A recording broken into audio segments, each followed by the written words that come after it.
संत एकनाथ महाराजांच्या घरी त्यांच्या वडिलांचे वार्षिक श्राद्ध होते.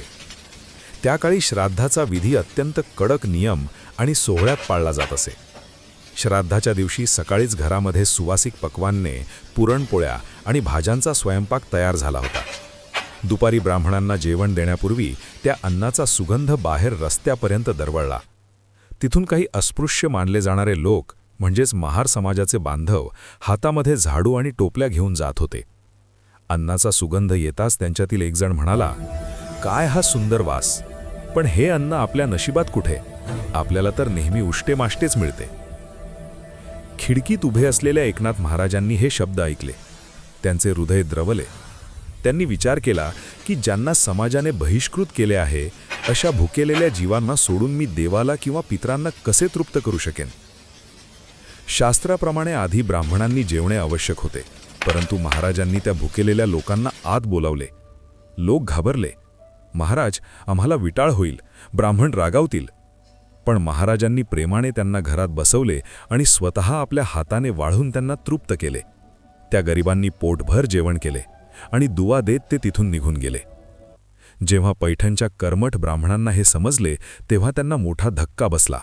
ते म्हणाले, "एका संताने धर्माची मर्यादा ओलांडली. अस्पृश्यांनी जेवल्यामुळे घर आणि अन्न भ्रष्ट झाले आहे. आता आम्ही तुमच्या घरी श्राद्ध करायला येणार नाही." ब्राह्मणांनी महाराजांवर बहिष्कार टाकला. महाराजांनी नम्रपणे विनंती केली की मी पुन्हा घर धुवून घेतो, पुन्हा स्वयंपाक करतो, पण तुम्ही जेवायला या. ब्राह्मणांच्या सांगण्यावरून महाराजांनी घर गोमूत्राने धुवून घेतले, गंगेने स्नान केले आणि त्यांच्या पत्नीने माता गिरिजाबाईंनी पुन्हा नवीन स्वयंपाक केला. तरीही विटाळ झालाच आहे असे म्हणून ब्राह्मणांनी येण्याचे नाकारले. ब्राह्मणांनी नकार दिल्यावर दुपार उलटून गेली.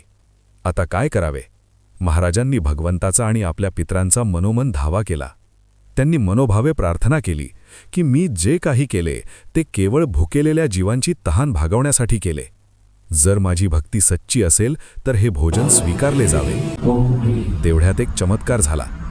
जेवणाच्या ताटांसमोर साक्षात एकनाथ महाराजांचे वडील, आजोबा आणि पणजोबा सूक्ष्म रूपाने प्रगट झाले.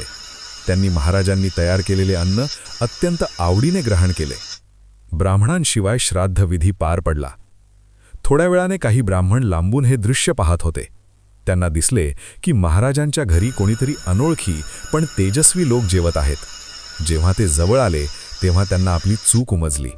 त्यांना जाणीव झाली की बाह्य सोहळ्यापेक्षा अंतःकरणाचे सोहळे आणि भूतदया किती श्रेष्ठ आहे. या कथेमुळे पैठणच्या धर्ममार्तंडांचा अहंकार गळून पडला. संत एकनाथांनी